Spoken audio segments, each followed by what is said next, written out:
अधूरा नहीं छोड़ता। नहीं आंटी, रियली आपके आने से मेरी बहुत हेल्प हो गई। अभी तो तुम बस हमारा हाथ से खाना खाया है, हम और भी बहुत कुछ कर सकते हैं। बहुत कुछ मतलब? तुम्हारा डिलीवरी हम वो भी करा देगा। नहीं नहीं, उसकी जरूरत नहीं पड़ेगी, उसके लिए हॉस्पिटल है आंटी। सत्यि बोलची अनामिका मैडम, हमको बहुत कुछ आता है। हाँ मतलब? लोग का मन का इच्छा होता है ना, हम उसको भी पूरा कर देता है। हाँ, अब समझी नहीं मैं। तुमको बेटा चाहिए या बेटी? हाँ, ये कैसा सवाल है? बोलो तो। नहीं, मुझे कोई भी चलेगा। सोच लो मैडम, हम इसमें भी तुम्हारा मदद कर सकता है। तुम बोलेगा तो बेटा बेटी दोनों भी दिलवा देगा। एक दुईता टोटका कर भी बस सब हो जाएगा। नो प्लीज, ये ऐसी बातें मत कीजिए, मुझे ये सब कुछ नहीं चाहिए। ऊपर वाला जो दे देगा मैं उसी में खुश हो जाऊंगी। और जो एक भी नहीं दिया तो? हाँ, ये क्या बोल रही हैं आप? ऐसा हो जाता है मैडम, कभी कभी लोग का खुशी एक झटका में छिन जाता है।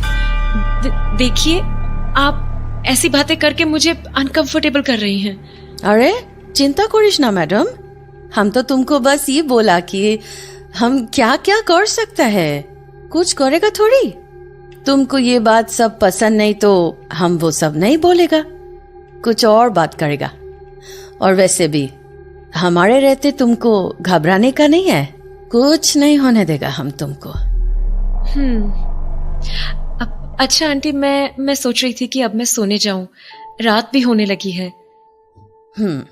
ठीक अच्छे, जो बोलो। आमी आई दिखे सोफे ठाके, हम यही सोफे पे सो जाएगा, ठीक अच्छे? एक्चुअली आप हॉल में मत सोना। क्यों? बस ऐसे ही, आप मेरे कमरे में ही सो जाना। किंतु क्यों? वो मेरा टीवी थोड़ा अजीब है। माने? मतलब इसमें कभी भी कुछ भी हो जाता है। अभी थोड़ी देर पहले मैं अपने कमरे में सोई थी तो ये टीवी अपने आप ऑन हो गया था। न जाने क्यों, पर इसमें ऐसे ही कुछ ना कुछ होता रहता है। इसलिए मैं नहीं चाहती कि आप भी परेशान हो, तो आप बेडरूम में ही सो जाना। अरे क्या मैडम, तुम भी, टीवी से कौन डरता है? रुको, अभी हम देखता है। तो उसके बाद देवी टीवी के पास चली गई और वहां जाते ही बोली, तुम यहाँ क्या कर रहा है? चले जा, खाने देखे चले जा। आंटी? चले जा, अभी कोई काम नहीं है, चले जा। आई दिखे, बाद में आना। आंटी, आप ये किससे बात कर रहे हो? वही जो टीवी के अंदर है। हाँ? क्या? डर गया? हाँ, क्या? अरे हम मजाक कर रहा था तुम्हारे साथ में। क्या? तो आप भी जो बातें कर रहे थे वो?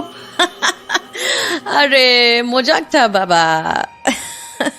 भय करो ना, कमाल है तुम भी मैडम। अपना घर का सामान से कौन डरता है? अब चलो, तुमको हम चौंपी कर देता है। चंपी? आंटी मैं तो सोने वाली थी ना। अरे तो चौंपी कर देगा तो खूब अच्छा नींद आएगा ना। आप चल। तो देवी की बात मानकर अनामिका अपने बिस्तर पर जाकर लेट गई और देवी उसके ठीक पीछे आकर बैठ गई। आंटी, मसाज की सच में जरूरत है क्या? और नहीं तो की, देखना अभी तुम्हारा माथा एकदम हल्का हो जाएगा। हाँ, अब आंटी ये फूंक क्यों मार रही हो बालों में? फूंक ना, की बोलची तुम? हाँ, मुझे फील हुआ। अरे ऐसी हवा होगा। चलो एखन आँख ता बंद करो, तुम्हारा मालिश कर देता है हम। ये आप क्या कर रही हैं? नाना, वो गलती से तुम्हारा बाल हमारे हाथ में आ गया, हम इसको बाद में फेंक देगा, ठीक अच्छे? तुम बस अपना आंख बंद करो और सोने का कोशिश करो। आंटी रहने दीजिए ना, मैं ऐसे ही सो जाऊंगी। वैसे भी मेरी आंखें पता नहीं क्यों भारी हो रही हैं। ठीक अच्छे, जैसा तुम्हारा मर्जी। आराम करे सो जाओ। बस ना अपना कमरा से वो वाला दिया मत हटाना। दिया? कौन सा दिया? वो जो खिड़की पे रखा है ना, वही वाला जो अब तक काम पूरा नहीं होता। वो दिया का जलना बहुत जरूरी है। सो जाओ अनामिका, सो जाओ। तो उसके बाद अनामिका को एकदम से नींद आ गई, ऐसे ही जैसे मानो वो किसी नशे में चली गई हो। पर कुछ ही देर बाद उसे अपने सपने में कुछ अजीबो गरीब सा दिखा। उसकी आंखों के सामने बस अंधेरा था, पर फिर भी उस अंधेरे में उसे 2 लंबे हाथ आते हुए दिखे, जो धीरे धीरे उसके पेट को सहला रहे थे। पर जाने क्यों वो सब देखकर अनामिका का मन बेचैन सा होने लगा। वो पूरी ताकत से अपनी आंखों को खोल के उस सपने से बाहर आने की कोशिश कर रही थी, पर तभी उसे कुछ और भी देखा। अब अनामिका के हाथों में एक नन्हा सा बच्चा भी था, जिसे वो उन्हीं लंबे हाथों में दे रही थी, और धीरे धीरे वो बच्चा उससे दूर होता जा रहा था। तभी अनामिका ने एक चीख के साथ अपनी आंखें खोली।